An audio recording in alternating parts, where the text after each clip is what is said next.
Hello, everybody. Welcome to Planet FPL, the world where everything revolves around Fantasy Premier League. My name's Suj. And my name is James. You said it with oh, Like, oh, why do I do this?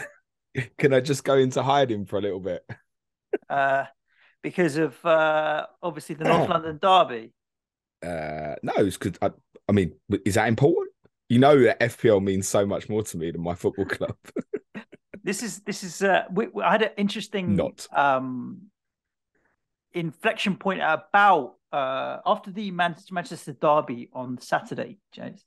Obviously, I'd made three transfers on the Friday before the deadline, and I'd sold all of my Liverpool players, which was Andy Robertson, Mo Salah, and Darwin Núñez, and I'd bought in Luke Shaw, Kevin De Bruyne, and Harry Kane.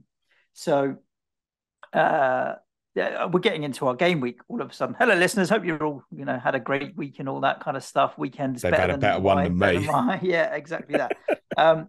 But the point being, your comment that you said that FPL is more important than Spurs, which is obviously everybody knows, tongue in cheek. I got to after the Manchester derby. Kevin De Bruyne had scored five. Haaland, we knew, blanked. Cancelo was only the 1 pointer, and I was like, oh. Luke Shaw done all right with 2 points, but I was like, oh, what happens if Robertson and Salah now go off? Because I've sold Salah and Robertson. We knew Nunez wasn't playing. Sorry, Martial I should include as well, had his cheeky little 1 pointer. But then I own Salah in Sky Fantasy Football. And a few, it's not as highly owned in Sky. And I was in that dilemma of what's more important to me? Like, do I want Salah to go off and make me have a rank rise in Sky, or do I want him to blank so that my FPL team does particularly better because I've already just sold him for Kevin De Bruyne? And I came to the conclusion that actually I'd rather he went off and my Sky team did better. And that's the point where I realized that actually, yeah, FPL was it's dropping down the list in terms of importance. Your team comes first, other games potentially come first, and then FPL kicks in. Do you know what I do in that situation? I say to myself, if I was in that situation, I'd say, well, what do I actually want from Brighton Liverpool? I'd be like, I want Brighton to win. The only problem with that is I then watched the game back on Saturday night and I was like, I'm not sure maybe that wasn't a good result because Brighton was so good. They battered them. Yeah, exactly It that. really did. And Cancelo and Shaw didn't get any returns, 1 point and 2 points respectively, and they still nearly basically outscored Salah and Robertson. So I'll take it. And Cancelo and De Bruyne still have a game to go. James, I am sitting on 49 points, which is a red arrow, a Minus small red four. arrow, -4. Sorry, yeah, you should add. It feels like so many people took hits that it's almost a given, but -4. So I've got a small red arrow, 832k now. Kepa 10 pointer, which was decent. Trippier 9 pointer, and Kevin De Bruyne's assist and Marcus Rashford. Those are my only returns, but I still have Cancelo, De Bruyne, Haaland, Kane, Shaw, Rashford, Martial potentially still to play. We don't know who will and won't play, of course, because some picked up knocks and that kind of thing. So Rashford picked up a knock potentially. So I mean, he look, finished the game. So I mean, he picked up the knock like around the 35-minute mark or roughly. and And he yeah, finished the but game. delayed So reaction. But sometimes adrenaline yeah. adrenaline But gets you then through yeah, things. but then if So you compare that with say Bruno Guimaraes yesterday, he was crying off who the pitch, wasn't he? yeah, So like he mm, obviously similarly he kind of hobbled around for 20 minutes or so, looked like he was over it. Then obviously he wasn't. So obviously for him the pain's getting worse as it's going on and the adrenaline's not able nearing to off as he cover it off. approaches Yeah. half time and stuff. So Rashford got through half time. It was quite funny actually because there was a number of journalists who tweeted at half time said Anthony's coming on. And Mm. obviously everybody assumed it was for Rashford, right? Because Yeah. he'd obviously had and the thing with Rashford was, I mean, the Guimaraes one, you wonder if he can run it off because obviously his ankle wobbled. With Rashford, it was like shit, no one's near him. He's pulled up, he's done a muscle.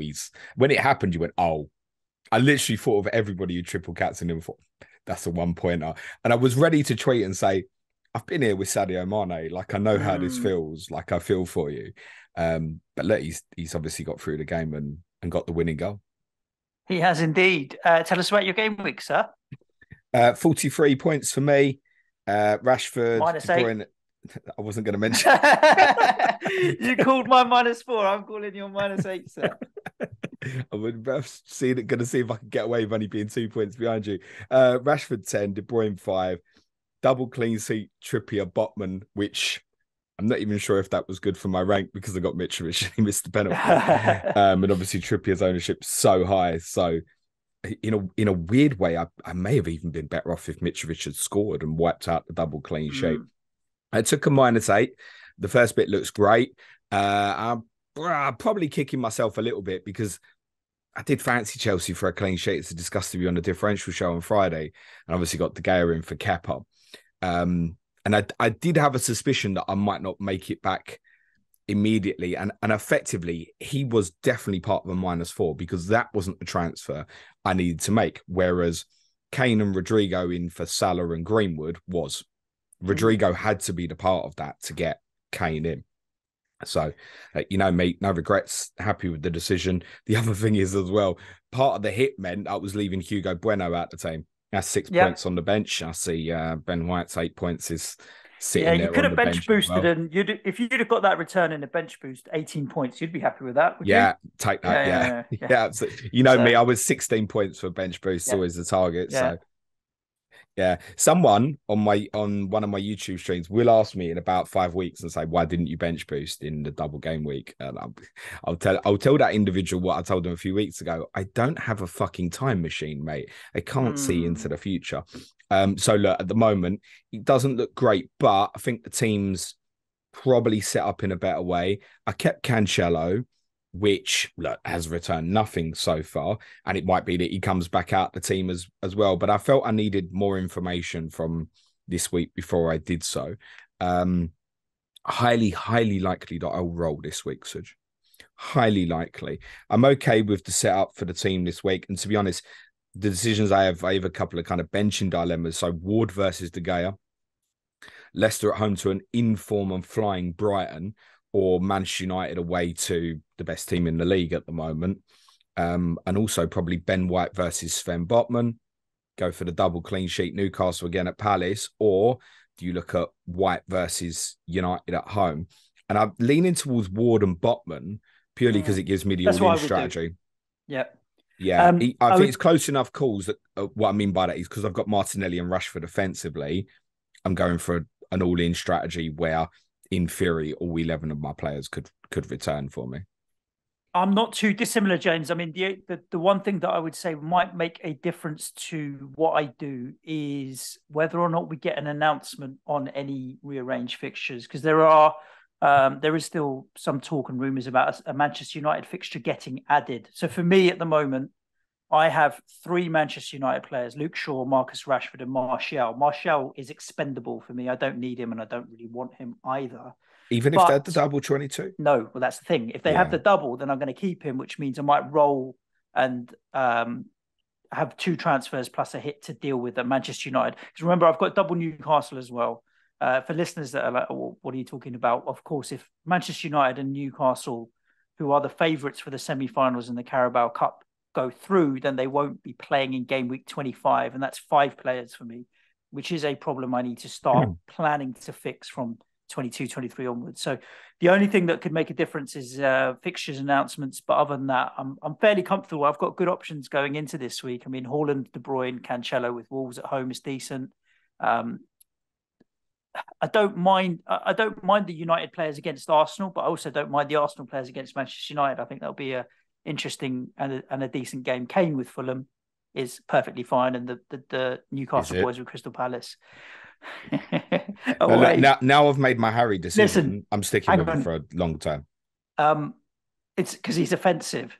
If it was a defender we were talking about, like Doherty, or if someone had gone in a Perisic, I wouldn't be saying that Fulham away is fine. But because he's an offensive player, different story. They still give up a lot of chances, yes. Yeah. They were pretty unlucky. Yes, I think Newcastle probably deserved to win. Yeah, I watched that game. That could have easily flipped where they won, right? Yeah, I watched that game, and Newcastle had a lot of control. We'll talk about it for large periods, but on the counter, Fulham were always a threat. So yeah, let's get into some of these games, shall we? Just before we do, on game week 22. Yes. I think it's increasingly likely that United will have a double in 22. In terms of announcement, I don't think you're going to get anything this week. Okay. What I would say is, and listen, hopefully we get an announcement today. That would be great. I think they will probably wait until at least Thursday, until after Leeds FA Cup replay with Cardiff is out the way. So, I mean, if Leeds go out, for example, then for the fixture to go into 22, in theory, it's just about Manchester United not drawing with Reading, and you are more likely maybe to get a pre-announcement. I actually think they're going to wait till after that FA Cup fourth round weekend. So I think obviously we've got a 2-week gap between 21 and 22. I really think they'll wait. Both those teams play on the Saturday in the FA Cup fourth round. Possible announcement on the Sunday, I think might be where we're at. Again, do the police stop it in terms of United and Leeds playing each other twice in 4 or 5 days? I think that's a possibility, but I think it's a good look. The way United are playing as well, they look like they're going to win a lot of football matches. It's increasingly likely that probably United will have that 22 double, and I think there's a strong possibility you won't get the information this week. I think they're going to be bastards and wait. Okay. I mean, rolling's not a big deal for me because I'll just play some of my bench players. Well, that's part of it. So I'm quite happy with my team this week in terms of how it looks. And sometimes after a bad week, you think I need to chop it up and yada yada. And sometimes, I mean, the week isn't finished yet, by the way. But sometimes the best thing to do if you're looking at it, well, didn't return last week. What's to say they won't return this week? Sometimes is the best course of action. And there is so much information to learn this week. I mean, if anybody's in doubt, this is a really good week to roll. Between 21 and 22, we'll find out who's in the Carabao Cup final, who's in the FA Cup fifth round, and the draw, and then the probability for blank game week 28. We could find out about additional fixtures. We could find out about transfers in the transfer window because of game week 22, the transfer window's shut. There's so many good reasons to roll a transfer this week. Okay, yeah, you sold it to me, to be fair, and I think the listeners will appreciate that kind of little bit of insight into what we might learn in the next couple of weeks as well. So we started off with a Friday night game, which was Aston Villa 2, Leeds United 1. The Unai Emery train keeps rolling on. They've had a good run under him. They're doing all right. Yeah, look, they've made obviously a great start so far. I think double the wins so far this season that Steven Gerrard had for Villa. So he's pulled them well out of trouble, and he's a very, very good coach. They weren't, I was going to say they didn't play well. I just think that offensively, Leeds did. Leeds shouldn't have lost this football match. How they went in 1-0 down at halftime, mystery. I'll talk about them more in a bit. Just a few issues to highlight for Villa. Luca Dean went off really early in the game. I would say probably dislocated shoulder. It looked like to me. I'm sure we'll get some confirmation of that going into the weekend. There was a growing kind of number of people are looking at Villa, perhaps defensive players, budget options to cover defensively because they know that Villa will play Everton in 25 and Villa will play Bournemouth in 28. So if you're looking for like a Tyrone Mings, sit on the bench, cover you, I don't think it's a bad option. Alex Moreno obviously came into the game quite early. He's been priced up at 4.5. It might be interesting, Suj, if Dean is out really. I think it would need to be really long term. His offensive numbers in La Liga are pretty good, actually. And he's one to keep an eye on. I didn't see anything in the game that made me think, oh, I think you really could be an asset. I actually thought he struggled quite a bit defensively, particularly in the first half. It can't have been easy for him coming into the club only a couple of days before. You're not thinking in your mind, I'm going to come on after sort of 5-10 minutes or so. And he got better as it went on. Ollie Watkins also looked like he had a similar injury to perhaps Guimaraes. And if he's out for a while, that's a potential problem for Villa because the one thing about Ollie Watkins is he runs the channels so well. Now, is Danny Ings a good replacement up front in terms of putting the ball in the onion bag? Yes, he is. But he's a very different footballer. And that may cause Villa some problems. Well, there's a lot of talk of Danny Ings bids going in left, right, and centre, maybe for him from likes of Wolves or Everton. So he might not even be a Villa player by the end of the window. That would depend on Watkins' prognosis and then probably getting a replacement if he's out, then they let Cameron Archer go on loan to Middlesbrough. as Okay. well. So I don't think they'd let Ings. I know Wolves has been mentioned, but the Wolves look like they've gone from no forwards to 4 forwards. Mm. I don't see that sort of move happening. If Watkins out for a while, they won't let him go. I mean, that's probably pretty clear. They missed John McGinn's energy, I think. Matty Cash also missed the game against Leeds, was a doubt, which meant Ashley Young played again at right back. And I thought if Cash was fit, he'd probably go back to right back. Young had this absolutely brilliant battle with Wilfred Gnonto. Did you watch the game, Suj? No, I didn't. I mean, ex-Lively, my goodness. Yeah, I told you those front three. I mean, obviously Somerville wasn't He's in the out for team, but about when you've another got all month. these little guys, that they are very quick and nippy and tricky, good players. They've got an interesting front line there. Gnonto, I actually had quite a close watch of him when Leeds played Manchester City, because I know a few people begin to talk about him. He's a 5 million forward, right? So he should be of interest to us.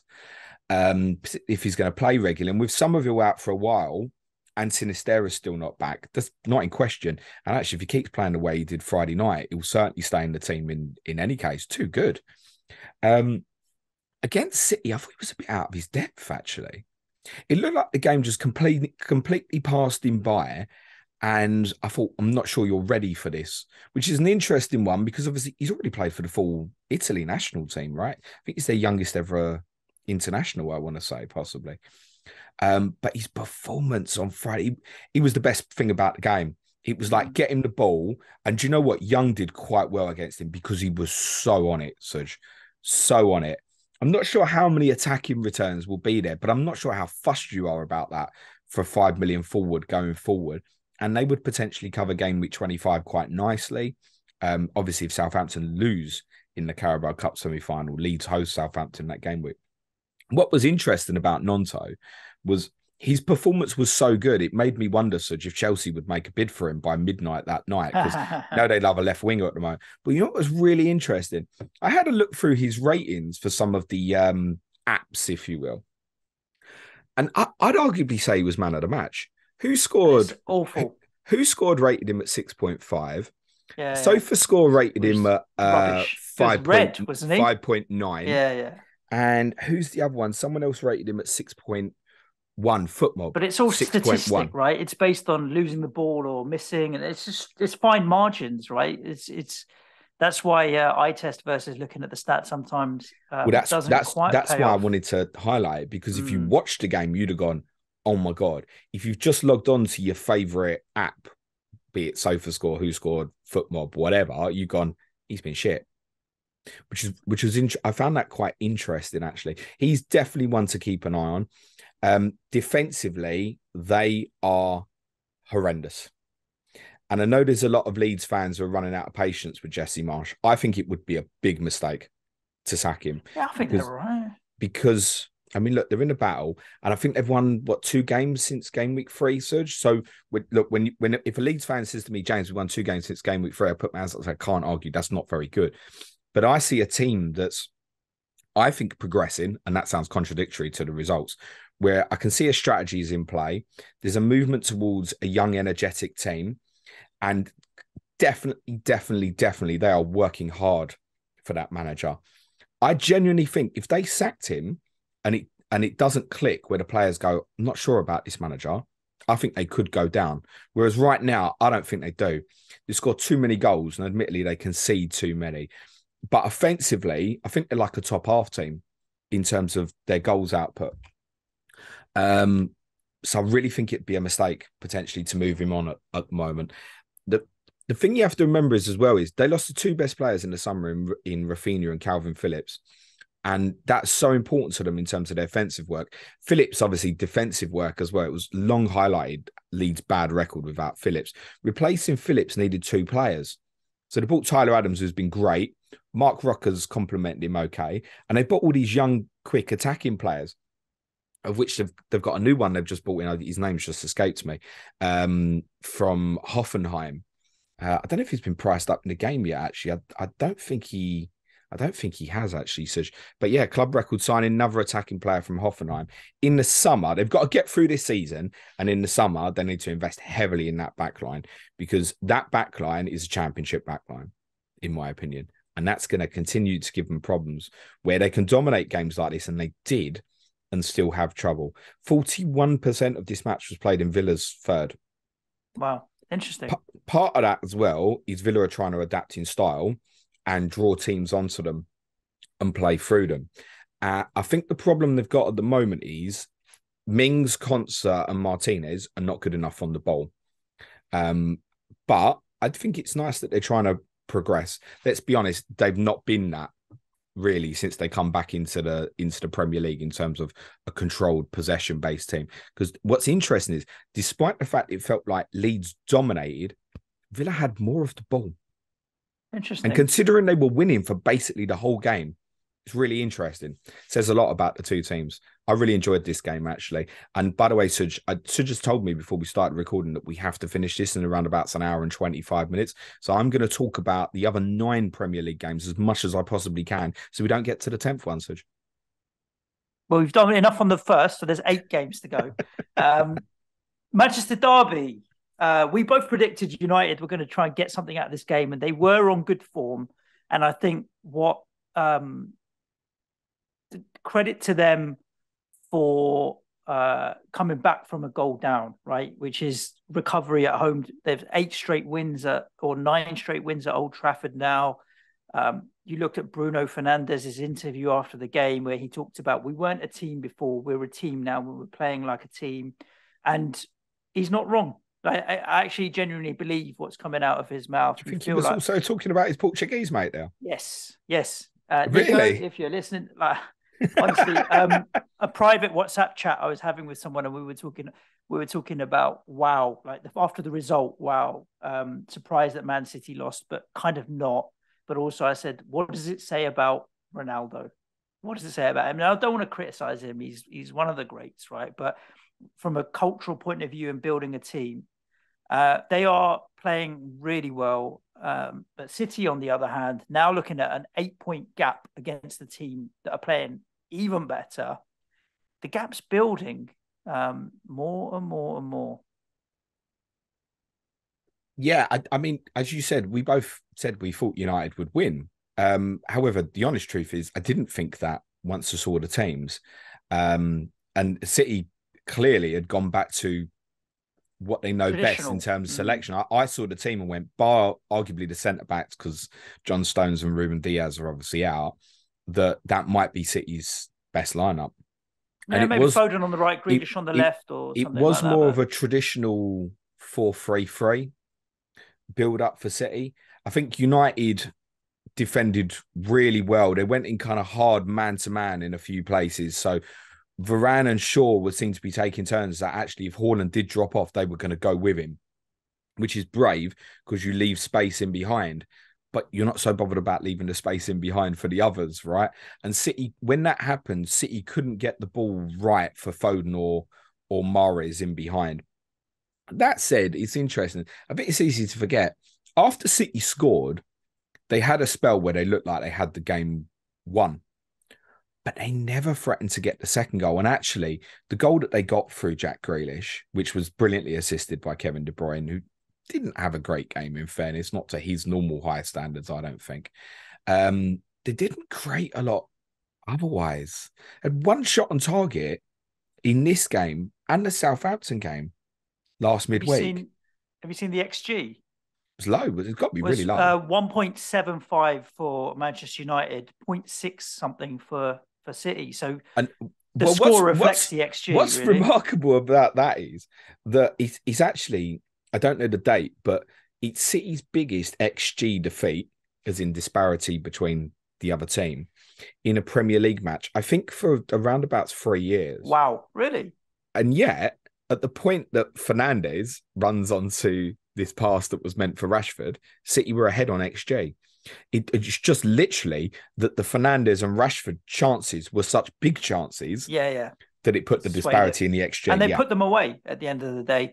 Look, both teams have got a fixture again midweek. I feel for you because you're going to a wounded Man City now that need to get a result if they want to win this Premier League. So it's the worst possible time to want to be going to play them. But maybe their form is not where it fancy our chances more than I did yesterday. That's because of what you've seen on the pitch. Well, But if you it's look no at because it's because Rodrigo Bentancur might be available. and obviously Manchester United now are only 1 point behind City, and yes, they're a way off Arsenal, but they're going to be thinking, let's keep plugging away because we could close that gap. So I think our feelings about both these teams from an FPL point of view could change massively in the next 3 days. Yeah, look, if you're bothered by your returns of your City or United players, or even Kane, if you've gone in, there's a game to go. Wait and see. We have to talk about this offside, Suj. Folks? I thought it was okay. I'll be honest, because Because he didn't touch the ball. Excuse me, so just pop him. When you say you think it's okay, do you mean ethically, or do you mean by law? He didn't touch the ball. He didn't get in the way of a Manchester City player, and he didn't affect the game. We're going to fall out. It didn't affect the game. It didn't affect what would have happened. But you know, when he put his hands up to leave the ball, was he doing that to say, I know I'm offside, I'm not going to touch it? Or was he saying, I'm leaving it for you, Fernandes, you take the shot? Both or either. Because he didn't know that he was offside or not offside. So he was obviously I think he did. I think if Marcus Rashford thought he was onside, he'd shoot. But then he chased the ball. Why wouldn't you just leave it be? This is the point. He's moved towards the ball. And obviously Akanji's going behind him and with him. Now, if you remove Rashford from that situation, 100% Akanji gets to the ball before Fernandes. If Rashford had come out and dropped deep and Fernandes runs in behind and goes towards the ball, Akanji gets there before Fernandes. Absolutely no doubt. Akanji's given it like 70, 75% to like go and chase Rashford. And what was really interesting, this was really well highlighted actually on Match of the Day 2 last night. They showed Ederson's perspective on it. And 100% as well, if Rashford's not there and Fernandes running through, Ederson clears the ball, mate.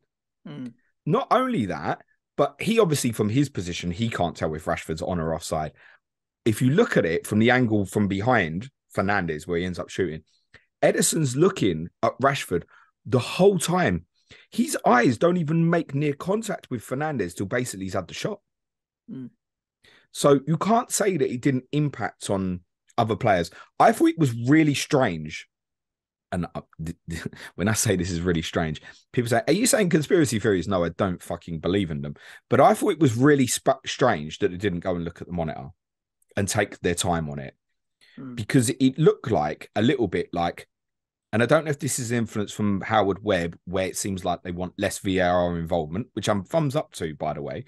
But it sounded like the referee went over to the assistant referee, who'd obviously flagged against Rashford, clear, and I can understand the referee wanted some clarity on that. Then he walks away from the linesman, and then there's like a gap of about 10 seconds. Then he gives the goal. And it's like he just got word in his ear, give the goal. Yeah. That's how it felt to me. And I really think that was one, and I'm not big on using it for the sake of using it, but from the referee won't have had a great angle of it. The referee should just go and look at the monitor, make the decision. They should just be in his ear and say, go and look at it. Don't say it's this. Don't say it's that. Just let him go and look at it. By law, it can be interpreted that Rashford either was interfering or wasn't interfering. So it's an interpretation. Now, the argument part there, and I know Wolves fans will be thinking this, is stick with the original decision then. Yeah. I technically, by law, I can understand why it was given. It absolutely doesn't feel right, though. Just a quick note. Obviously, Luke Shaw played at centre-back again and did extremely well. Tyrell Malacia played at left-back. I'm sure that Martinez will come back in the team. There was a little bit of speculation that perhaps Martinez wasn't rushed in because of the height problem against Haaland. But I feel like we've gone past that now with Martinez. He's just an outstanding centre-back, isn't he? So I thought the selection of Fred was very clever. I'd explained this on the team news stream I did for our patrons on Friday, that I thought Fred would come in and Eriksen would play higher up. And that's what they did. They played quite narrow in terms of their offensive midfielders. They made it really difficult for City to play through them. I'll repeat, City, they're not at City level right now at the moment. And Guardiola's comments of, we don't care about the Premier League. Yeah, I'm sure it's pretty tongue in cheek, but it sounds like he's making excuses for himself because he doesn't think his team's catching the league leaders at the moment. Agreed. Another team that are not themselves at the moment is Liverpool, 3-0 slapping at the Amex. Now, we know Brighton are good at beating anybody. But Liverpool, again, things are not quite right there. I mean, Cody Gakpo got his first start, having joined, but I think that was almost because they're short on bodies with Firmino's got a knock, and obviously Nunes now we knew was unavailable. So they had to throw him in, really. But you'd think that, like, if you said to me, who's Liverpool's best midfield three? Fabinho, Thiago, and Henderson, I would say probably the three that I would pick as their strongest three in midfield. Bar the two attacking players, I think they had 9 of their strongest 11 out on the pitch, but got battered. There's a problem with that midfield frame. Age. Well, I mean, it's clear. That's part. Well, yeah, I guess so. Yeah, they can't run anymore. No. Mobility. Thiago was never someone who got around the pitch massively. No. Gives you control element. Henderson had great World Cup for England, right? But Liverpool fans are really beginning to lose their rag with him. And well, that's how it appears online to me anyway. But I don't know what the obvious solution is within the squad. It might even be Suj that Klopp thinks that Gakpo can be one of like an offensive midfield three. Because the one player they haven't replaced, and Gakpo's good at this. I said to you during the World Cup, he has shades of a young Dele Alli in him. Not the current one, but that arrival into the box late. I really like that aspect of him. Now, playing in the front three, you're not going to get that. The one player that used to do that really well for Liverpool is Jorginho Wijnaldum. And they haven't replaced him with a like for like. And it might be that once Diaz is fit, Jota's fit, etc., we might even see Gakpo play a deeper role, possibly. The problem they've got is, if you imagine this, right? Liverpool like to play a high line. We know this, right? And it's not whenever Liverpool have bad results, people say, you can't play the high line. You can't play the high. They've been doing it for years. But the problem has developed, I think, to an extent now, where if you're going to play a high line, you have to have pressure in front of that. Liverpool over the last 6-7 years, however long Klopp's been in, have been the best at it. Them at their best pressing team I've ever seen, ever. Maybe bar Guardiola's Barcelona at its peak. But they can't do it anymore. And it's not even just the midfield, but it's defensive players from the front as well. They can't press from the front. It's Oxlade-Chamberlain going to go and give you big presses at the moment. No. Now, of course, they're missing players who I already mentioned. Firmino's another one key. But I reflect on the fact of Liverpool's victory over City, where they did play deeper and they did have success, and they weren't prepared to allow that high line where Haaland was going to get in behind.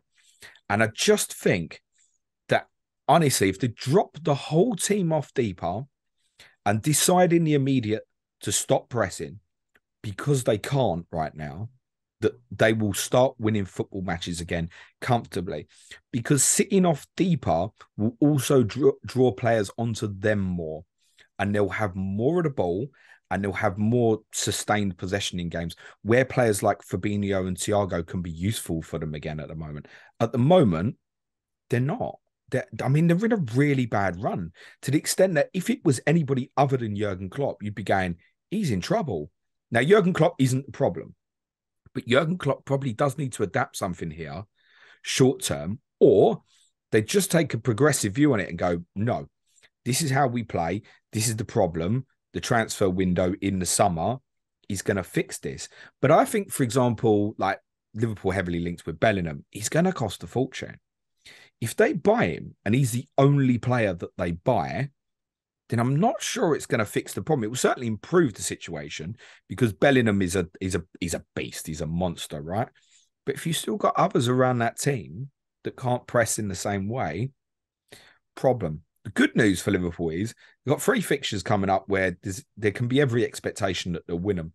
Chelsea at home, Wolves away, and Everton at home.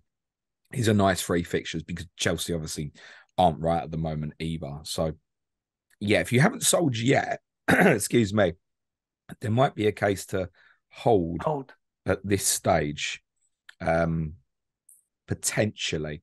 Chelsea at home is not as bad a fixture as it looks, although I do feel like the result could go either way with that. I think if you've got Liverpool defensive, even in spite of those three, maybe. I mean, look, to be honest, the -4 you took, Suj, I think was absolutely right. Absolutely right decision. Will pay off for this you. week comfortably. Yeah. In terms of Brighton, they have a sustained, really good run now, all the way through till April. I mean, Leicester, Bournemouth, Palace, Fulham, Newcastle's tricky, but then West Ham, Leeds, then Man United, but then Brentford. Like, their players are just so cheap.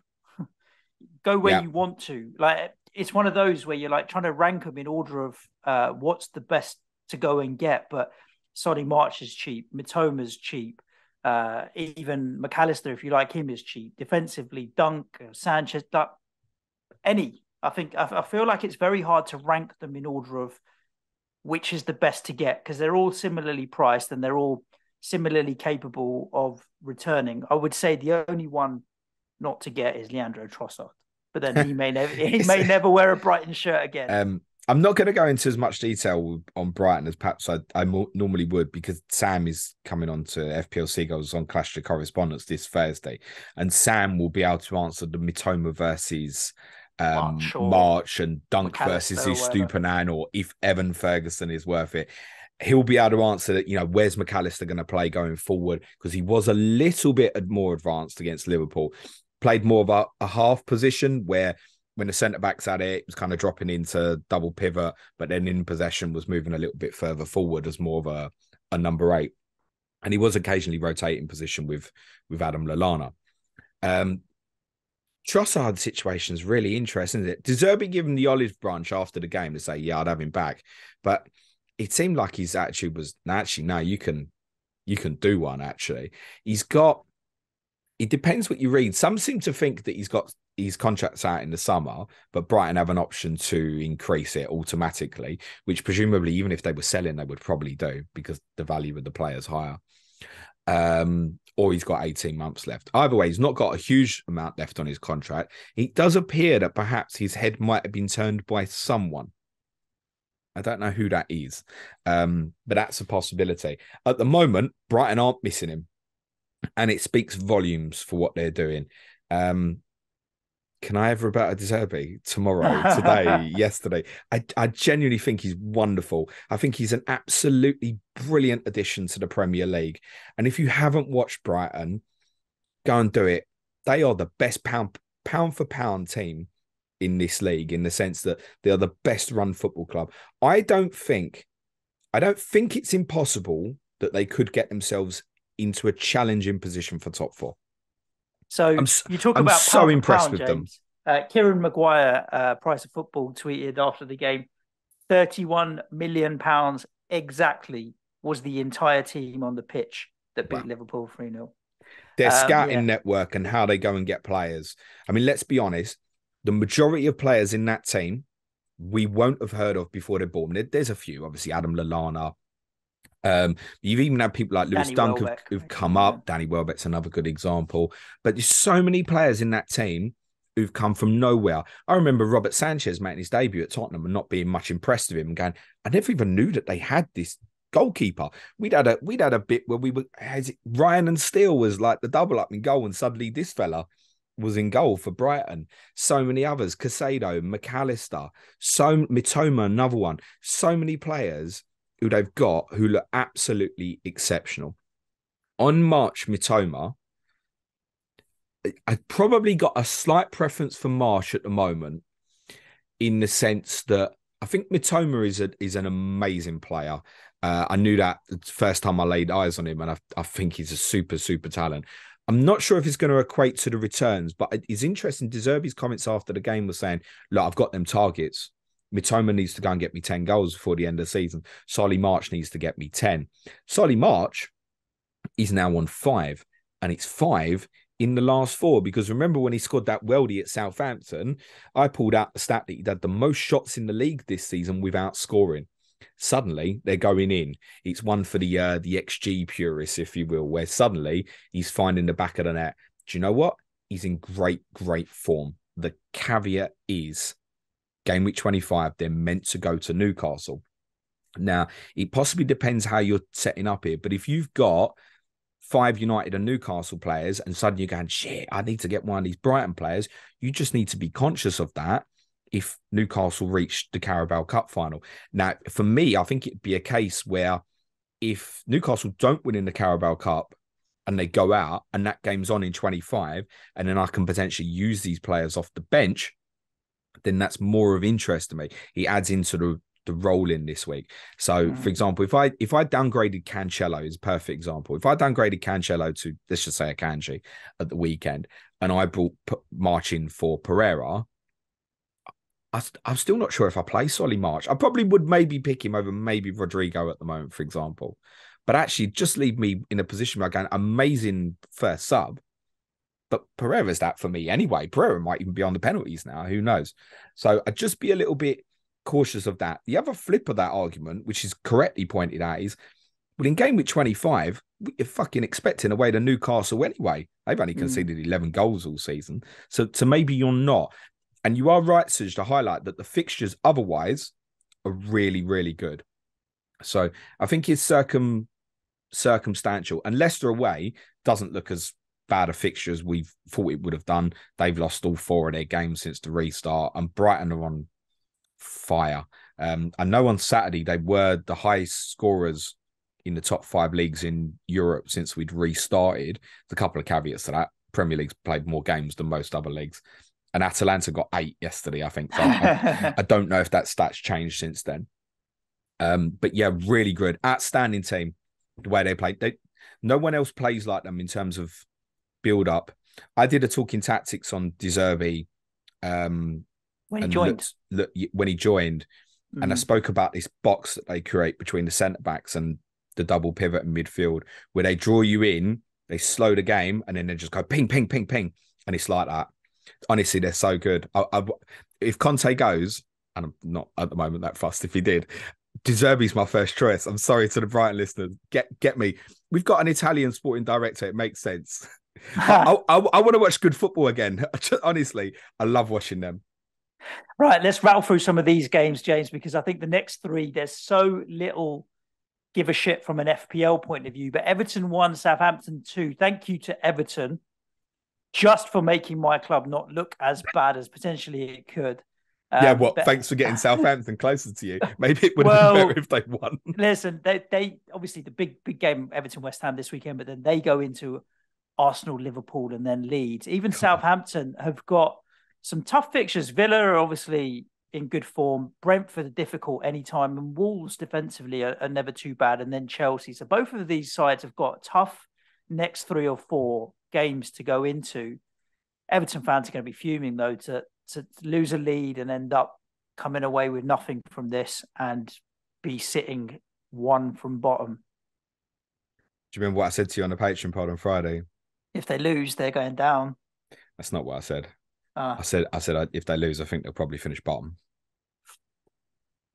I think when I look at the scenes in the ground and outside the ground afterwards, and there was a lot of, some of it's well over the top. I think the peaceful protest in terms of the sit-in after the game and stuff is right. It sounds like during the actual football match, they back the players a lot, although I don't necessarily think that singing "You're Not Fit to Wear the Shirt" is going to kind of fill them with joy next time they walk on the pitch at Goodison Park, which just happens to be against Arsenal, by the way. Some of it's gone well over the top, obviously, but I understand the angst and the anger. And I'm afraid to say, and I mentioned that I could get this, I was getting this vibe last year, and they got themselves out of trouble because of home performances. They've now lost 4 league games at home for the first time since 1958, though. So if they've lost their home form, and that includes defeats to the likes of Southampton, Wolves, Leicester, other teams who are actually within spitting distance, if they'd won any of those games, they'd be above all those teams. I think they might still be above Southampton on goal difference, aren't they?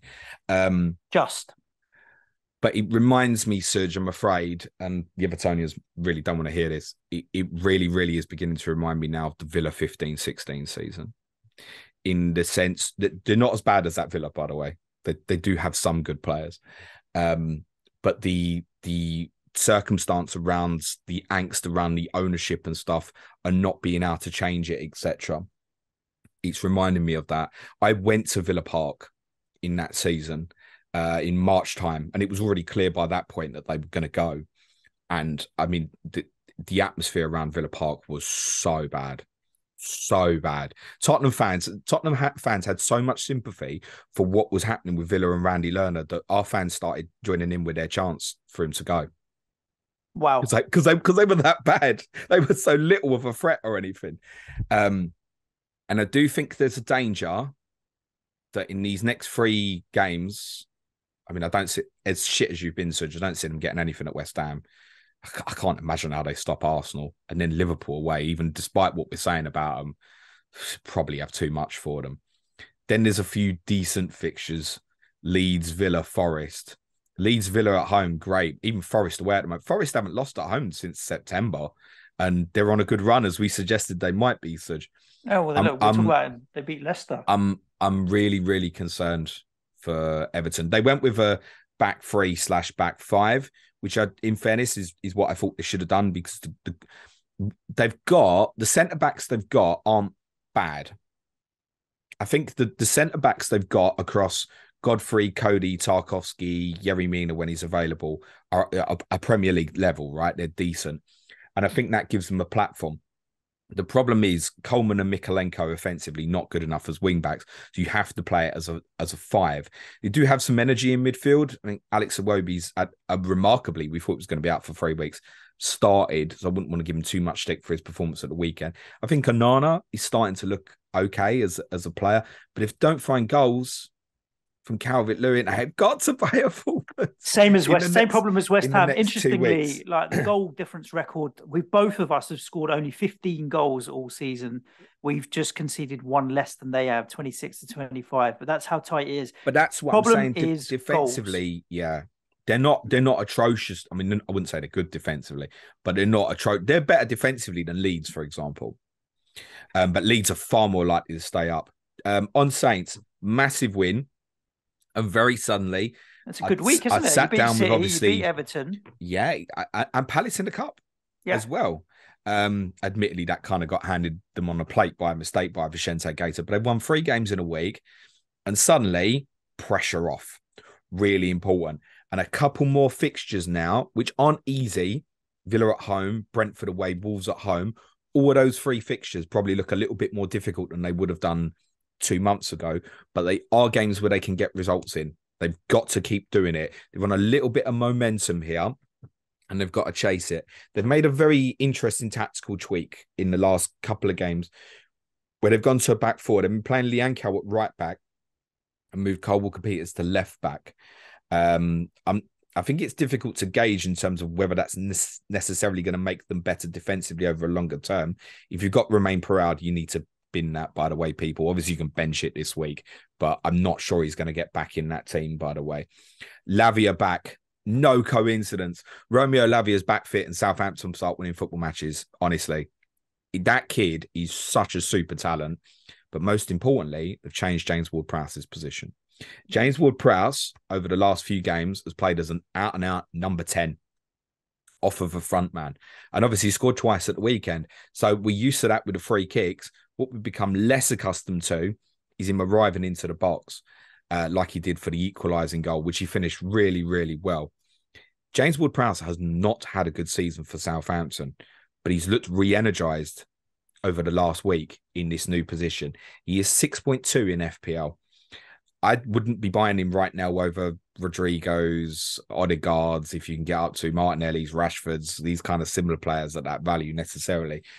But if you are looking for a differential, short term, he might be quite interesting. Even after the Chelsea fixture in 24, which isn't as terrible as it would normally look, Leeds and Leicester certainly offer potential for attacking returns in 25 and 26 as well. I think James Ward-Prowse, very suddenly, don't judge it on his season, literally judge it on the last week. Could be an interesting one. 4 in the last 4 and a penalty miss in that as well. So definitely one to keep an eye on. Another team with cheap players that have been doing really well is obviously Nottingham Forest. Now, good home win against Leicester. We thought that they would. They're defensively keeping clean sheets now as well, particularly at home, and doing well. Dean Henderson smashing the goalkeeper points. Gibbs White's cheap, Brennan Johnson's cheap. They're doing all right. Yeah, they are. Just on Henderson, I did And read. Bournemouth, Leeds, Fulham as an X3. Not Yeah. bad. Well, we spoke about this before this game, the idea that Forest would potentially put 7 points on the board over the next three and pull themselves out of trouble. There are 2 points between the bottom seven, I believe, at the moment, Suj. Yeah, And it's not very tight. and not in the Very Forest, tight. not in the Forest, and not No, one they're of them. 20 points. They're 3 points clear of the pack. So They're ahead of 1 point per game. Once Mm. you're ahead of that, you are in charge. And Mm. if they can do well in the next few, they might pull away from this, you know. They do have a Mm. really tough run from sort of game week 24 onwards. But there's a couple of games here where, you know, I even think away to Fulham in 23, if you catch them on an off day, you know that they'll give you chances and stuff. So there's a real opportunity here for Nottingham Forest where we might sit here in mid-February and go, I think they'll definitely stay up suddenly. It could be like that. Leicester, on the other hand, the team that they're putting on the pitch isn't hideous, but I mean, James Maddison missing is the obvious big one. That team is hideous at the moment. And well, I mean, we look at that face ain't bad. Danny Ward's went through a phase where they were keeping clean sheets. You still got Tielemans, you still got Vardy, you still got Harvey Barnes. There is a bit of dross in and amongst it, though. I mean, the only takeaway I think of a positive for Leicester from this particular game would be Barnes had 2 really good chances and should have scored. And that's worth noting. They did play slightly differently because all Brighton played. All Brighton's not going to play kind of high in a front three. So Tielemans did play a little bit more advanced. But when I look at that team, Suj, I think Amati's largely done quite well with Fass, but you can definitely get at them. Thomas is obviously nowhere near Justin's level. Mendy and Ndidi in midfield's a problem. Mendy's not started at all this season, really. Wilfred Ndidi, unfortunately, has really regressed. Tielemans, we know, wants to leave. Albrighton's 45, 46, I'm not sure. And Vardy's only, a couple of years younger than that. It's obviously part tongue-in-cheek, but they look really flat without James Maddison, and we don't know when he's going to be back. And Lager's on COTC this week, and when we last spoke to him, they were on a good run. And when I spoke to him the time before that, it was inevitable that Rodgers was getting sacked, to the point that we brought the podcast forward because we thought if we left it a few days, Rodgers would be gone. I think there's a bit of a turning coming again amongst Leicester fans. And if you look at the fixtures coming up, Brighton at home, Villa away, Tottenham at home, United away, Arsenal at home. My God. Tough. Yeah. I wouldn't be surprised if Leicester in the bottom three at the end of those 5 if they get nothing against Brighton at the weekend. Just to go back to Forest, a couple of things, Suj. I did read a report at the weekend that suggested that Dean Henderson might have picked up an injury really late in the game. And it's just something that's probably not been highlighted, that if there are people listening who own, and there will be some, just keep an eye on that. I'm not saying sell or anything like that, but just keep your eyes on the prize. There is a possibility that you may have picked up an issue. And Ryan Yates also had to come off at half-time, and they've done really well recently with this midfield three, where they've got some continuity in there at the moment. If they've lost him, that might be a problem. They've just bought another Brazilian midfielder who's coming into the football club as well. There's another one's perhaps quite highly rated, as is Gustavo Scarpa, who now finds himself in the team. He's 5.0 in FPL and is now currently, picked up the number 10 position. What that's enabled is Morgan Gibbs-White right now, and I think this is going to continue in the next few games, he's playing up front, basically. He's 5.5. Brennan Johnson also looks like I mentioned this last week, physical adaptation into the Premier League, looking like he's getting it now, looking a better player. Gibbs-White's 5.5. Johnson's 5.6. If you are looking for something very, very short term that's punty, I really don't mind those two. Preference would be Gibbs-White, I think, of the two. I loved the second goal. It's one of my favourite goals of the season from a neutral perspective, that started with Gibbs-White trying an absolutely ridiculous bicycle kick. He dropped into a deeper position by this stage because Sam Surridge had come on. Surridge manages to get it back to him. Gibbs-White then looks like he's away. Then he kind of loses control and he gets forced backwards, then manages to turn past his man. He's running at the back line, and the pass into Johnson is so gorgeous. Johnson's first touch is perfect. The finish is brilliant. Absolutely brilliant goal. I said this when I went there in August. There will be a really tough team for the majority of teams that go there this season. And I did also say a couple of weeks ago that they have to do more away from home to stay up. But do you know what?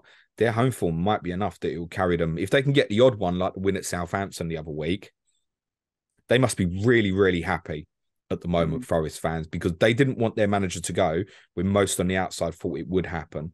The continuity of the team that's began to happen is what's been the difference. They had all those new signings. It took him a long time to work out who his best 11 was. He's close to knowing it now. Wolves 1, West Ham 0. When you get the lowest scorers in the league playing the second lowest scorers in the league, or what do you expect? But yeah, Wolves 0-0. coming away with a 1-0 win, and off we go. To be honest with you, it could quite easily. I don't know what the XG was from that game. Let's have a cheeky little look. 0.88 versus 1.08 for West Ham. But toilet. I think it's just on sheer volume of crap chances as opposed to any good individual big chances. This was... I 3 p.m. game on a Saturday, and I'm in the United Kingdom. I had to watch it on a dodgy stream. But you know when it buffers, James? Did anyone knock on your door, by the way? No one knocked on my door. But, you know, West Ham moved the ball so slowly in possession that it didn't even make it... Like, when it's buffering, I'm like, is it buffering or not? Sometimes we had the possession, and it felt like we were buffering when we weren't. That's how slow the game was moving. Hold it for horrendous. 3 seconds. It was... The first half was particularly bad. Like West Ham have no attacking impetus, excitement, penetration, nothing without Said Benrahma on the pitch. Mikel Antonio, the world's largest Jamaican paperweight, is what he is right now. And Wolves, on the other hand, like their transitional play was actually really good. What I was impressed is when they got the ball, with Moutinho and Neves in midfield, like 2 or 3 touches, and they'll pass it around you and they'll be on the attack. As soon as they got into the final third, whether it's Hwang or Podence or whatever, they just slowed it down. And it gave West Ham a chance to get 8, 9 men back. And as soon as we're in 2 banks of 9, they were never going to break us down. And that was the pattern of the play. They played nice football to get into the final third, slowed it down. We got loads of men back. They're never going to score. We get to the final third and we make mistakes and give the ball away. And that was the pattern of the game. But with West Ham defensively, it doesn't matter who we play, we will make 2 or 3 stupid mistakes in every game that's gifting goals. Like, we're not conceding or getting smashed 2s, 3s, 4s because we're being played off the park. We're making mistakes. Individual errors are costing in pretty much every single game at the moment. And when that happens, you're conceding 1 or 2. Like, I only think 2 or 3 times this season we've conceded 3 goals. Other than that, it's been 1s and 2s all season long and scored fuck all. I wouldn't be looking at players from either of these 2 teams, but if there's one that's going to stay up and one that's going to go down, Wolves are going to stay up and West Ham are going to go down. If I was free hitting this way, I'd have trouble West Ham. Well, that says more about Everton than it does about West Ham, mate, if I'm honest with you. But I wouldn't. Actually, I probably wouldn't. But I would have something. I wouldn't. Nothing to say other than that. I don't know. What do you want to know? Well, you've had enough of the manager, haven't you? The problem here is that Creswell. How many mistakes is Creswell going to make before he gets dropped? Bowen is. Well, he was dropped. Kehrer played the last game at left back, didn't he? Which game? You talking about the cup game? Oh, who did you? When you went to Leeds, didn't Kehrer play left back? Yes, and he came. Yeah. But I don't know if that was rotation or he was dropped. But Emerson's sitting there on the bench. Why is Emerson not playing? Was Kehrer a sub? I don't know who he's picking and who he isn't. Now, look, Zuma being back in the team. Zuma was on the bench. Okay, that's improve good news. it, right? All of a sudden. But Bowen's been out of form all season. Souček has been out of form all season. He hasn't been offering much at all, or not what he's good at offering, which is breaking late into the box. Antonio had to play because Scamacca's got a knock, but he's been out of form all season. The one player that's been in form all season is Benrahma, and he's dropped. And as soon as he comes on in the second half, he's running directly at their back line and trying to give Nelson Semedo something to think about defensively, because he was bombing down the wing all game. I've unfortunately, the players do take culpability, but when you keep trotting out the same formation and the same tactics and the same personnel week in, week out, the manager's got to take responsibility. I gave him a pass when we went to, for the home game against Brentford, because he changed it up a little bit, 3 at the back and that kind of thing. But he's reverted back to type. And I don't think it's an issue of talent. I think it's an issue of motivation and what's going on in the dressing room at the moment. So, yeah, I think, unfortunately, it's time because I don't see anything changing. If I see progress and I see change, I'll give the manager a chance. I don't see those things. We will talk about this more on Tottenham on Wednesday, no doubt. And don't say anything, but I'd love to get your reaction to the two names that I heard mentioned as potential solutions until the end of the season. Rafa Benitez, Nuno Espirito Santo's name was mentioned. I also know that obviously Mark Warburton is within the club, so I would have thought you have a temporary manager there. We'll talk about that more on Wednesday. Look, Mark Noble's in the club and he's got his coaching badges as well. You don't want to do that. And that's not even a slight on Mark Noble. That's just, you're under way too much pressure right now. That's appeasing the fans more than it is actually making a good decision for the club. Your next scheduled, and I say scheduled because this full fixture could change, your next scheduled 4 away games are Newcastle, Tottenham, Brighton, and Manchester City. Manchester City is the one that obviously could move. It's on FA Cup quarter-final weekend. You could also, in theory, lose one of the good fixtures you have on paper over this period, which is Nottingham Forest at home, because obviously Nottingham Forest could be in the Carabao Cup final in game week 25. The pressure on that Everton home game, with Chelsea your next home game in between the Newcastle-Tottenham games, is absolutely massive. Tottenham is the easiest away game you've got between now and April. Yeah, we consider all of those away games. Bank on clean sheets for the home teams in those is what I would say at the moment. But look, talent is there, but the team on the pitch is not. We'll talk about it more on Tottenham. Brentford, Bournemouth, though. Go on. Just briefly on Wolves. Matthias Cunha, I think, is a name to keep an eye on. Now they've got City and Liverpool in the next 2. What did you think of him, Suj? He's a good player and he's busy and he'll get about, but I don't think he is an asset that will have a lot of goal involvement, goals and assists. But he definitely runs the channels. He gets in the faces of the centre backs. I mean, he played better than I've seen Jimenez or Diego Costa play for a long time. So I think he'll be their first choice striker now. I think so. As well. He was all right. He was good. I think you're right to say that. I know Podence scored.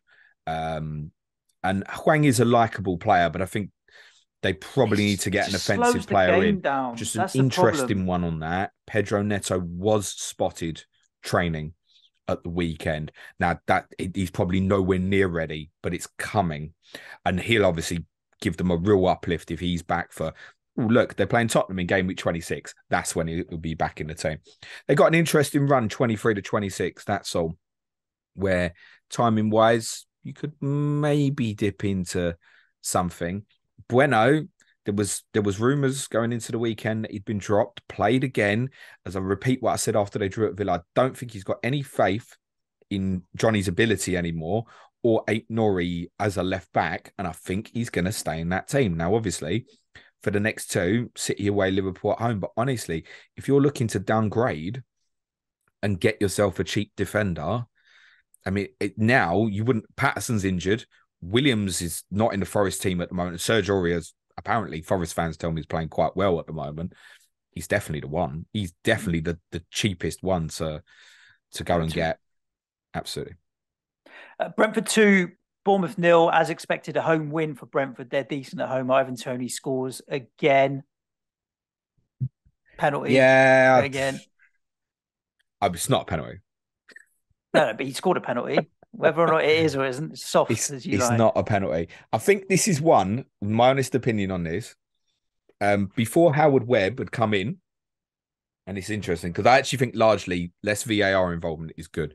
But I think this is one, it would have got overturned a couple of months ago, and now it's not. And that doesn't sit comfortable with me in the middle of a season that something might have been treated differently a couple of months ago to what it's being treated now.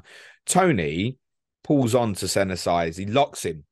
Like Ramos locks Salah in the Champions League. He locks him and pulls him with him. It's a foul. It's a foul to Brentford.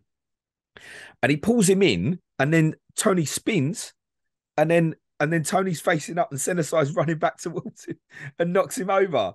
And I mean, even that's debatable in terms of at that stage, a a big, powerful player like Tony, is that enough to knock him over? I'm not sure. He's very clever from Tony. I wouldn't even describe it as cheating. I'd just describe it as very, very clever. But that's not a penalty. That's really harsh. And at a stage of the game where they've obviously got key players missing. Solanke obviously missed out at the weekend, and it is a knee injury. We don't know the extent. And Lewis Cook also went off injured in the first half. He's an important player for them in midfield. I also think they missed Adam Smith, who's suspended, who will be back for the Forest game in game week 21. Not that I'd fancy them to get anything against Forest at the moment. If Solanke's out for a while, they've got a problem. Because he's such a focal point for them. Kiefer Moore restricts them. I mean, if you give Moore the right delivery, powerful player. I see that twice against Tottenham early in the season. In front of goal, if the delivery's right, it can be a handful, but it's got to be a certain type of delivery. And it will really affect Bournemouth in terms of the way they build up and try and create chances. Interestingly, they've obviously had recently the takeover, and we were led to believe that they were going to spend quite a serious amount of money this window. Well, we're halfway through the month. I'm not seeing anything yet. They need to get busy. If they don't, they'll go down. Brentford changed back to a back four, as often commonly they do in fixtures where they deem they're playing a weaker team on paper. Vitaly Janelt had to cover at left backs. Rico Henry had a minor strain. Henry might be in one or two people's teams that are listening. He could easily be back next week, so I wouldn't stress too much about that. And he'll definitely come back in when he's available. He's a very good player, Rico Henry. So they went to front three. Obviously, Mbomo, Tony, and Visser all played. Tony, of course, with the return. I think those who bought him this week, really well done. It would have been another hit for me. And I think, look, at the end of the day, it's a coin flip where I've kept Mitrovic. And if Mitrovic scores from the spot, it's not worth that hit, is it? So I've got no regrets on the outcome from that perspective. A couple more good fixtures to come. Leeds, Southampton. He's got 33 attacking returns in his 50 Premier League games. And I think that is incredibly impressive for, let's say, a newly established Premier League team. There's no danger that they're going to get pulled into trouble. Their adaptability is really good in terms of when they play really good teams and weaker teams. They're a better team without the ball. And to be honest, that game at the weekend highlighted it yet again. On the ban, because people keep wanting to know, the honest answer is we don't know. He might get a ban in 2 months. He might get a ban in 6 months. He might get a ban this week. Legitimately, none of us know. I do not understand the process of why it takes so long. I also think there's it's not a huge deal because Brentford aren't fighting relegation, or I mean they could challenge for Europe, but it's unlikely if we're being realistic about it. But there is an issue, I think, where he's been charged, and okay, the outcome needs to be determined. But what he's going to score goals? I don't know. How is it, for example, if he's just scored against Bournemouth and then he's suspended for the game against Southampton in 2 weeks? But I don't think that sits right. And I think whoever's making the decision should hurry the fuck up and get on with it. And if he's proven they're going to let him play, fine. But I think this really should have been dealt with. Agreed. Let's move on to the Sunday games, James. Still 3 of these to get through. And we can. Chelsea 1, Crystal Palace 0. Crystal Palace 0 because Kepa made a couple of really good saves in the game, actually. 5 saves, max bonus inevitably points. Yeah. Although I saw this posted by a Palace fan where they threw the ball back at him and he just patted it back into the crowd, and then they did it again, and then he did it again. And unless the substitution was being made at that exact moment, I do not know how he's escaped a yellow card. Yeah, unbelievable. But look, I mean, he's great value. That's not changed. He's the best Chelsea FPL asset in the game currently, would be him at his value. Not that I think we should expect a huge number of clean sheets. And I did say to you that I did fancy them for a clean sheet this week. In hindsight, yeah, I probably should have not made the -4 for David De Gea, but we can all be hindsight merchants. They've obviously, the big story over the weekend is that they bought Mudryk. For a lot of money as well. I mean... just a quick plug, tomorrow for patrons, Money in Football, we will be looking at Chelsea and FFP. And it is January, so if you sign up to Patreon, even at the basic tier, you'll get that podcast. I've only seen him for 45 minutes, is the honest truth. I saw him at Parkhead in the Champions League, where all the other games that night were kind of done, and I decided to watch the second half of that. And he scored a brilliant goal, and he laid another one on a plate, which somehow they missed. And he's definitely a top talent. Is he worth that money so far? Well, I mean, that's very, very debatable. He's actually the second most dispossessed player in possession in the Champions League so far this season. And I think it's more the point, you look at it and go, is this Chelsea's biggest problem? They're not short of players who can play left wing primarily, is probably his best position. They're not short of players who can play there, can they? No. Sterling, Pulisic can play players at wing back. Aubameyang can play out there.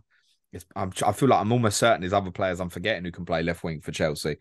Mount regularly, if they play with a free, can play to the left. On that side. Yeah. They've got so many options who can play there, and I just think he's beginning to feel a bit scattergun. As you said, we'll talk about it more tomorrow. Big win, because obviously Pot was under real pressure.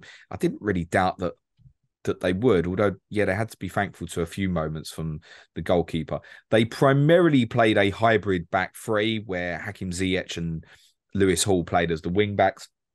But that was interchangeable, where Trevor Chalobah would move out to right back. Interesting, Badiashile came straight into the team. I guess good news that there's a clean sheet on debut. He is a 5 million FPL asset. I don't think you're looking at that at the moment when they're about to go to Liverpool and got Fulham next after that. But he was obviously a player we think Potter wanted. Maybe we don't know. It's obviously another sign they did need a left-footed centre-back. For those who've gone Cucurella, I thought he'd come back in the team at the weekend, and I thought that they would play similar to this system, which they did, but he didn't come back in. So it looks like he's probably out of favour. The good news is a little bit, and there's many cases of this week, you probably didn't want to play him at Liverpool anyway.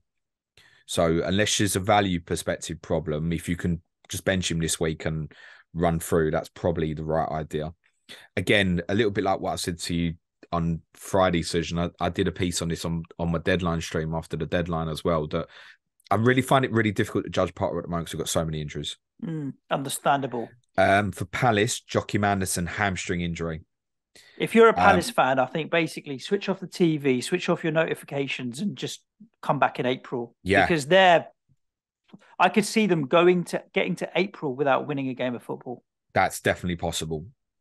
I'm pretty sure that won't be the case, because I'm pretty sure in one of these games they'll put on a counter-attacking performance that will give someone a problem. But yeah, Palace probably going to be in position where we're United, talking about Newcastle, United, Brighton, Brentford away, because it's a horrible place to go. Liverpool, Villa away is the only one, but they've been better under Unai, and then City, Arsenal. Like that's a dog of a run. I would argue that their best fixture between now and April is probably Villa away. It's the only good fixture. You could argue for Brentford away. No, that place is horrible to go to. You could make a case for Brighton at home, but I really don't want to make that case right now. No, you could. You could make a case that their easiest game on paper might be Liverpool at home in the next 2.5 months. So, yeah, if you've got any Palace, because you've gone in for the double, irrespective of what happens against United on Wednesday, honestly, I'd be binning that, mate. Let's talk about Newcastle 1, Fulham 0. A game I got to watch most of, primarily because of my triple defence in Sky Fantasy. I thought, let me watch this and watch it through my fingers in the end. But Newcastle played really well in the first half. Their link-up play and the way that they get down the flanks in little triangles and get balls into the box was so good. There's so many chances. They deserve to win the game, in my opinion, overall, if you look at the balance of the 90 minutes. But Fulham on the counter always were dangerous. Like, they had to keep their a good team. Wits about them. Like, there was a few times where Trippier played a few pass backs to Pope and stuff, and you're like, oh, like, don't do this. You're causing yourself your own problems if you keep making silly little mistakes like that. But in the end, they were able to hold out. Like, the penalty goes in and it's a completely different scenario. But I do think Nick Pope pulled off the best penalty save of the season.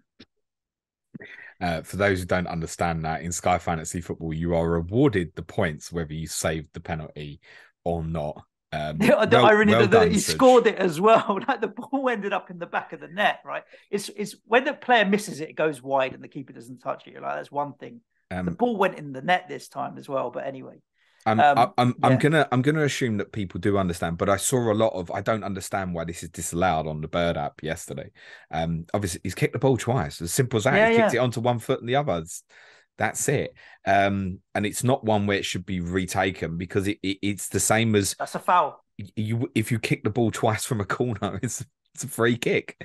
If you did the same from a free kick, it's the same thing as double touch. You can't do that from a dead ball. You can only touch the ball once. Same as if he strikes the ball and it hits the post, you can't shoot the rebound. Only someone else can, because then you've touched, even though you've shot, if it hits the post and comes straight back to you, you can't. It counts as 2 touches, right? So, yeah, obviously correct that it was disallowed. Although the awarding was absolutely bizarre because there was this passage of play where Pereira was fouled. And I know there was a few people saying, Dan Burns should have been sent off. For me, that wouldn't have been a red card, but definitely, absolutely could have been given as a penalty. And then, bizarrely, 30 seconds later, they did get a penalty for something that was never a penalty. A Deco David Reed stands on Trippier, which then makes Trippier has like an involuntary reaction that then goes into Deco David Reed. And that's a VAR review. What the, it was on VAR as Mike Dean. But then your man in the middle, I forget his name. He's bulky guy, doesn't he? Definitely fancy himself. I forget his name. How was he looked at that and gone, yeah. Well, how was Mike Dean even? I don't understand sometimes. That is never a penalty. But Fulham could and perhaps should have had one 30 seconds Rob Jones earlier. was the ref, mate. But yeah, he's quite hench, isn't he? I imagine him and Brendan Rodgers, they'd be snogging by the end of the night if they went out together, mate. But maybe snogging mirrors rather than each other. Yeah, Fulham are good side, Suj. Good side. They are. Yeah, I have no qualms in terms of keeping Mitchell. Will he stay on the penalties? I mean, look, he's missed 3 out of 6, and he's a good asset. So does it? I mean, I'm not actually gaining much in terms of points from him. If you'd have had him all season, the penalties aren't actually gaining you much in terms of points.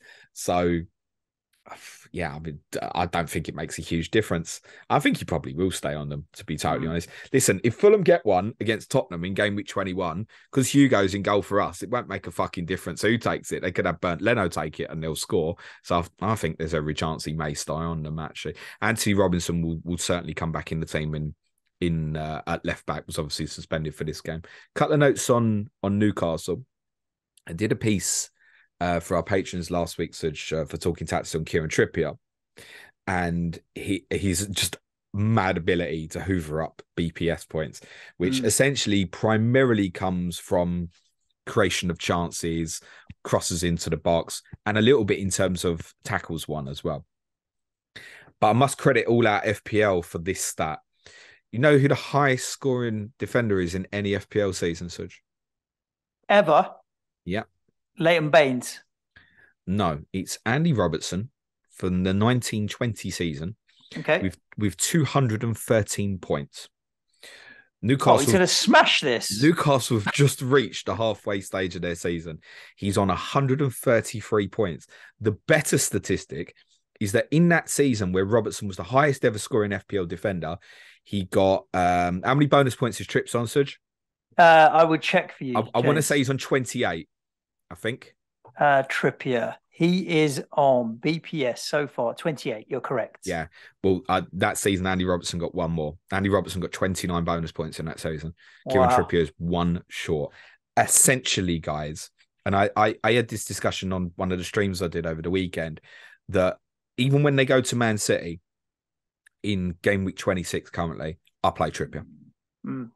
Because if there's any possibility of a Newcastle United clean sheet, even without an attacking return, there's every chance you're looking at 8 or 9 points. I promise you. And there is a chance of a Newcastle United clean sheet in that game. Like for me, anybody that had a defensive problem and didn't have triple Newcastle can get Botman or anyone else to add. Palace away, West Ham at home, Bournemouth away. For me, look like 3 more clean sheets for them because they're that good and that organised. If they're missing Guimaraes for a while, and obviously, look, he was photographed leaving in a protective boot. That's normal, by the way. Don't look at that. People might have seen him protective boot, crutches, and all that, and think, "Oh my god, he's out for a while." That's not necessarily the situation. That will always happen. It was Dominic Solanke, wasn't there, earlier this season, left in a protective boot, and he played like 4 days later or something. So look, we don't have the prognosis. I would imagine the fact that he carried on and it might have made it a little bit worse. Probably means he probably is going to miss a little bit of time, but there's nothing to say it's long term. If Newcastle are missing him, it's obviously a big blow because he's absolutely crucial to them. He is the star player in that team as far as I'm concerned. But Longstaff and Willock have been doing really well. Possibly doesn't help that Jonjo Shelvey's out for a while at the moment. He's not expected back till sort of March time. And obviously in games where they're going to have more of the ball, his range of passing is good where they can get away with it. They're probably going to go into the market here. Tielemans, I could see that. Yeah. Yuri Tielemans. I could see that. Ruben Neves' name has been mentioned over the weekend as well. And I think this he'd be a good option as well. I love Ruben Neves. He's a brilliant footballer. But I don't think Wolves would sell him now. In fact, I don't think, to be honest with you, I think he's got great character, Ruben Neves. I don't think he'd leave Wolves now, is my personal take. I think he'd go, I want to go at the end of the season, but I think he'd want to make sure that they're all right going forward. I think there's a bond there between player and football club. But yeah, they're likely to add later in the game. I didn't see the second half, but it sounded like they moved more to a 4-4-1-1 when Isak came on. So that would potentially be a way that they could adapt to get Isak and Wilson in the team. If that's what they do, the production from the wide players may not be as good. And I see there's a frustration over Miggy Almiron beginning to grow in FPL circles. I would say with those next 3 fixtures, that is not a priority sell. Correct. And that's a wrap, James. Listeners, thank you for tuning in. And, listen, you know what? There are times where, look, people obviously tune in and know your Spurs allegiance and what have you. And Spurs were not good yesterday. I'm not sure I got any allegiance. Fuck off. But sometimes you're made to look bad by the opposition. There's no doubt that Spurs made a number of mistakes in that game. And I watched it as a neutral, particularly the first half. Like, I think the second half you came out and you're like, okay, if we can make it a little bit more scrappy, at least get in their faces, we can break up the rhythm a little bit. But from a footballing point of view, the first half was just one-way traffic. And you made your own mistakes to allow them. Like, why Saka was so free so often on the right-hand side. And your midfielders felt like they were, you know what 11-year-olds do when they, or not even younger, they chase the ball. They run around after the ball's here and everybody runs to that side of the pitch. And you were leaving Party with so much time. They could open you up so easily. Yeah, it made for very difficult, frustrating viewing. I don't think Spurs are as bad as that performance generally. Oh, I've seen worse. I think Arsenal, I think Arsenal were just on it. And that first half should have ended 3 or 4-0, not even 2-0. And that was it. And that deserved winners walk away. From an FPL point of view, you don't shit the bed about the likes of Kane if you own him. And I don't know how across all my fantasy games I have so few Arsenal players. Somehow I don't have any defense. Ben White, Martinelli, and that's it. I think, and that's in FPL. I mean, even in that game where Arsenal thoroughly dominated, I think Kane had 3 shots on target and 4 key passes. Yes, so, should we just go off the XG score, which was 1.8 to 1.6? Somehow, I don't know how the gap was so small. It depends where you look at it. Like, for example, I've seen a stat going around from last night where Ramsdale's XGOT was 2.6. Right. So it's his saves against. Basically, what that means is that per the chance, basically Tottenham's shooting was quite good, i.e. the shot from Kane in the second half was going in the corner. The shot from Sessegnon was going right in the corner. So what they're then actually doing is they're adjusting the XG chance and actually saying, oh, well, actually, the way the shot was we're expecting a goal even more than what the probability of the position of the shot, which then makes Ramsdale's performance very good. And he was very good. He's made 7 saves, right? Mm. That's not to say we deserved anything out of the game. We didn't. And obviously, just quickly, obviously the dickhead who at the end of the fucking game, like, you're an embarrassment to my fucking football club, and it's a lifetime ban, mate. Fuck off. Couldn't say it any better. It's not a lot. It's not a lot more to say. And I think nowadays I saw a few tags of, was it James? I mean, firstly, he clearly had a good barnet of hair. So yeah, it definitely wasn't me. Yeah, and I don't even sit in that stand. Oh dear! Like, if they can't find him, grass him up. It's so embarrassing. And I'm gonna talk about Arsenal first, because there is a danger, as always, when Tottenham have a bad performance. Like, just rant about Tottenham. No. That's Patreon, mate. Patreon.com/Planet FPL. Yeah. There's going to be a big. I'm hunting for my DNA chat. I think I'm going to spend most of the time talking about Roberto De Zerbi. I think, not that he's been linked, by the way, with Tottenham in any way. No, I just want to talk about something that I enjoy watching rather than something I don't at the moment. I'll talk about Conte more on then and that. Arsenal, for the Gooners listening, congratulations. You should be thoroughly, thoroughly proud with what you're watching at the moment. For anybody who's honestly listening or watching this and still does not think that Arsenal are going to win this league, I don't understand. And that's not to say they're definitely winning it, but I don't understand how you could watch games of football at the moment and not think they're going to win this league. Forget reputations. They are right now miles better than Manchester City. It's not close. And that's not to say that City can't. We know City are capable of going 14 games in a row and winning and that sort of thing. We've seen it before. But right now, I don't know how anybody could honestly think that City were going to catch them. I don't. I'm not even sure at this stage, Suj, if City did go and win 14 games in a row, if it would be enough. Because I just think this team's going to go and beat everyone at the moment. I think the game they've got this coming weekend might be as hard as what they've got left against Manchester United. United are in a good moment, right? Form's good. Well. They genuinely believe that if they win at the weekend, they can put themselves in a position to challenge, and good luck to them. And I wouldn't be hugely surprised, like I wouldn't have been hugely surprised if Newcastle got something at the Emirates. I wouldn't be hugely surprised if United got something at the weekend. And that's partly because a draw is not a terrible result for Arsenal at the weekend. I think the majority of Arsenal fans, particularly with City losing, if I could have said to them, 4 points from Tottenham and United, they'd have gone, yeah, I'll take that. Admittedly, they might have changed that within around about 10 to 15 minutes of watching that game yesterday, because unfortunately it was so dominant. As much as I can criticise Tottenham, the levels between the two teams right now is monumental, absolutely huge. There was some outstanding performers for Arsenal yesterday. Just like to highlight a couple of them. I thought Nketiah up front, really good player. He is trying to. I spoke about this when he played at your place at the back end of last season. And I said, do you know what, Suj? I can see a real development in terms of his off the ball, his hold up work. He's a good player. I wouldn't say, oh my God, I got to have him as an FPL asset, although he definitely could be one. But his work for the team, you could almost look at them at the moment and not know that Jesus is not playing. And that's a huge compliment to them, because Jesus has been absolutely brilliant for them. Odegaard, right now, is best player in the league, mate. I've said that a few times recently. He's a gorgeous player. What they do is he doesn't play like a traditional 10. They have obviously Partey sits off deeper. Xhaka played a little bit deeper yesterday than what he normally does, and I think that's so they could see the game and sort of prevent against Tottenham counter-attacks a little bit more. But he plays a little bit higher to the left. Odegaard basically plays kind of between a 10 and an 8, but he does it in the right half spaces.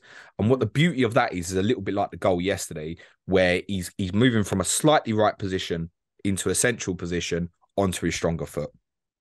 Vision, technically, he seems to be like much quicker than the player I saw last season and stuff. Top player. Saka's frightening. Jesus Christ. He's so good. Yeah, he really is a top player. I mean, I thought he was England's best player against France. I said that at the time. Even though he plays for them, he's very difficult to dislike him. Even though he plays for them, he is a super player. You know what the irony is? That if Arsenal weren't doing as well as they were at the moment, I think Man City would go and buy those two players in the summer, but I don't see why they'd leave Arsenal at the moment. Yeah, he's absolutely brilliant. I thought Martinelli had a quieter game. That's not to say that he's suddenly become a net bad FPL asset. I just that Odegaard and particularly Saka stood out so much. Xhaka had 98% pass accuracy in the game. Yeah, so really good. He's had an outstanding 2022 Decent. and obviously coming into this year. The two centre-backs are extremely difficult to penetrate. And White and Zinchenko obviously go into positions at different stages of where they're at positionally that impacts and supports the defence and the midfield. Really good. The balance of the team at the moment, to be honest, you know what I'm most pleased about, Suj? I'm pleased that they're not in the Champions League this season. Because I think there's every chance they'd go and win that as well. I thought that would give them a chance of winning the league. James, the other interesting thing is, well, that's one of the only small problems age. I can see for them, just to jump in, is if they get themselves tied up in Europa League. That's about. I think sometimes not bad, like being youthful and not having baggage can be a benefit. But when it comes to winning titles, you always see a little bit of experience sprinkled in amongst the team. The average age 24.9. It's the youngest team in the league by a considerable distance relatively compared to most teams. There's one, I looked at the weekend, there's one in the 25s, couple in 26 point whatever years old. These guys are 24.9. Most teams are 27, 28, 29 years old. They're so youthful. And I think it's credit to them to have that consistency with that youthfulness and lack of experience as well. Look, if City got them, City or even United or even Newcastle, I say less so Newcastle because Newcastle don't have players that have the experience to go over the line, whereas at least like United with some people like Casemiro's, that there is an element of experience of winning major trophies and stuff. But let's just say City did get to within 3 or 2 points of Arsenal, then yeah, that lack of experience, they could shit the bed. Can I be honest with you? I don't think City will narrow the gap. I spoke about this a few weeks ago, and there was a lot of talk of all this really difficult period for Arsenal. And I said if they picked up even just under 2 points per game over this period from Newcastle, Brighton, West Ham, and Tottenham, they've picked up, 10 points from those 4 games? And there's 1 game to go. So I don't even think losing to United would make a huge difference. I think a draw for Arsenal at the weekend is fine. I don't think anyone's getting that close to them. I think they're going to romp away with this. Yeah. Which is obviously tough for me to say, but I can only say it in front of my eyes in terms of what I'm watching at the moment. And yeah, sure, it could change. If Arsenal got a load of injuries, it'd be a problem. But I think they're playing with too much pace, too much power, too much intelligence positionally on and off the ball. Yeah, okay, you could say they've largely been fortuitous that the majority of teams been able to play the majority of games this season. And yeah, sure, look, if suddenly Odegaard, Partey and Xhaka all got injured together, just hypothetically, then they've got a major problem. But if they don't, they're going to be fine. They're going to be fine. I look at they've obviously got City in 23, and I think they would beat City at the moment. I think right now United might even be the harder game for them. I look at all the other fixtures. Everton away, Brentford at home, Villa away, Leicester away, Bournemouth at home, Fulham away, Palace at home. Piss all of them. Do you want to give I think we might get to the March internationals and people might think it'll be done. Give a quick summary on Spurs. I'm going to dig out a couple of questions on Twitter, James. We're into this is a World Cup episode. 10 minutes of a fucking injury time once we get past the 90. Yeah. Not good day at the office. Where's these questions? No, I'm looking at these.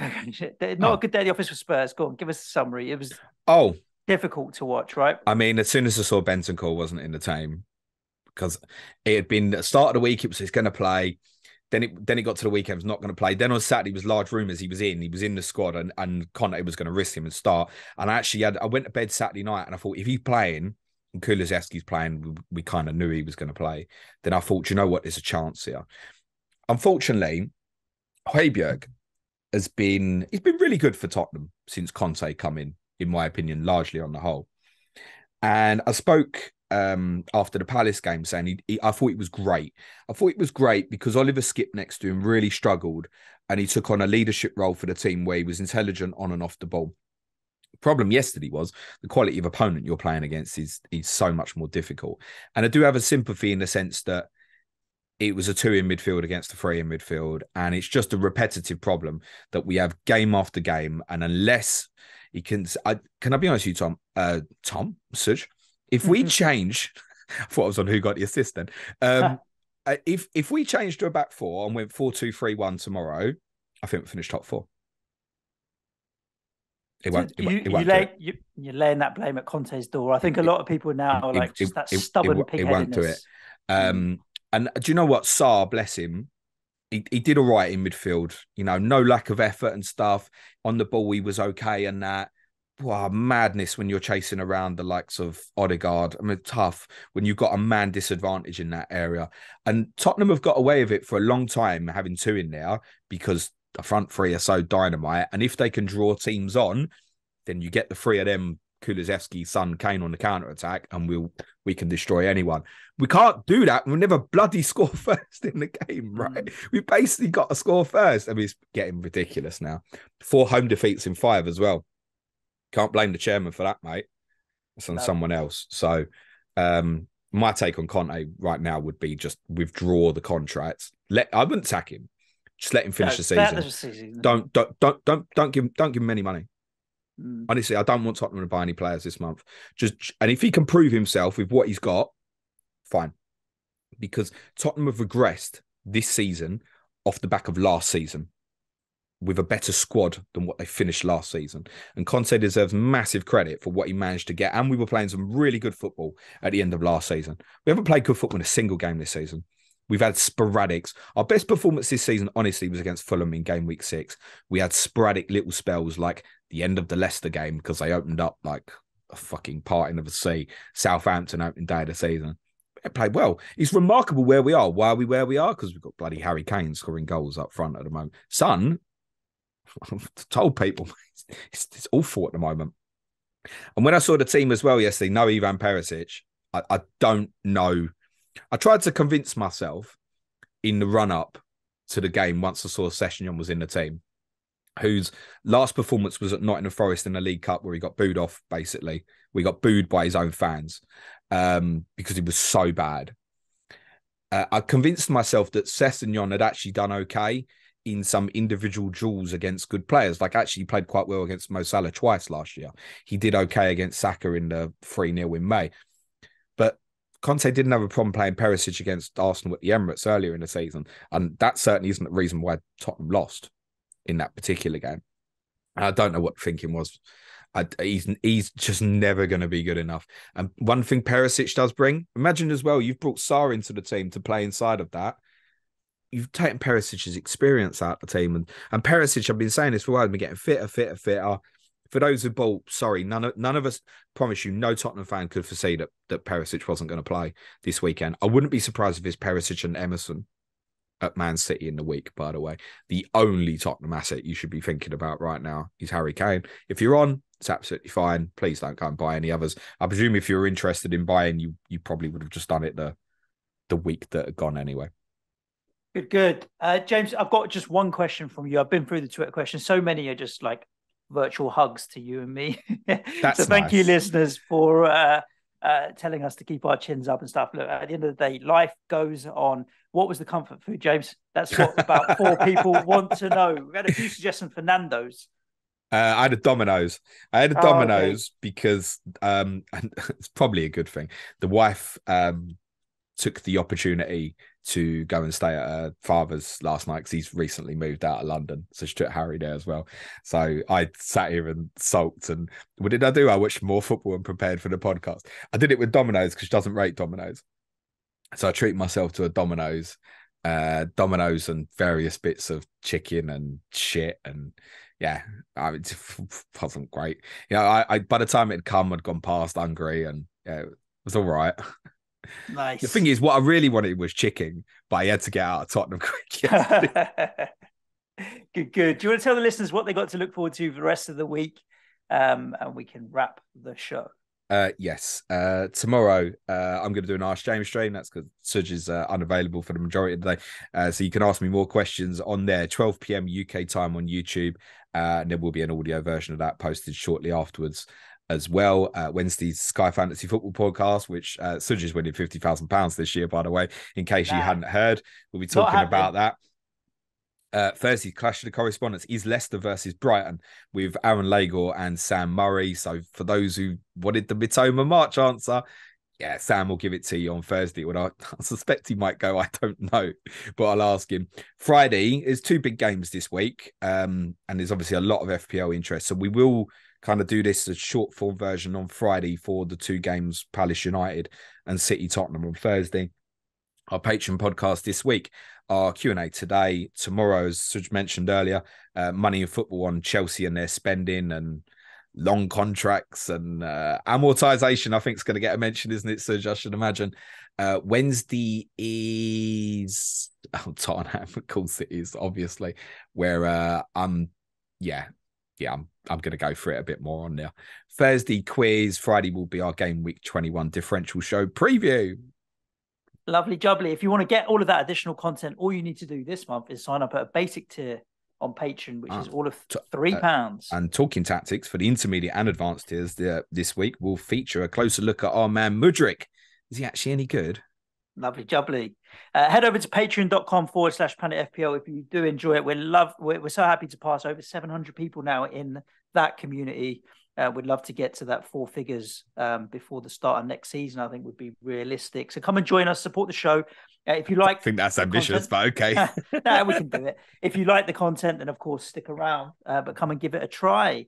Other than that, though, I hope you enjoyed the show. Sorry, it's gone on a little bit, but you know how it happens sometimes, especially when both West Ham and Spurs lose. It's the way. Look after yourselves. Ciao for now. Thanks, everyone. Have a good week. Play it your way and be nice to each other. Cue music, please, man child.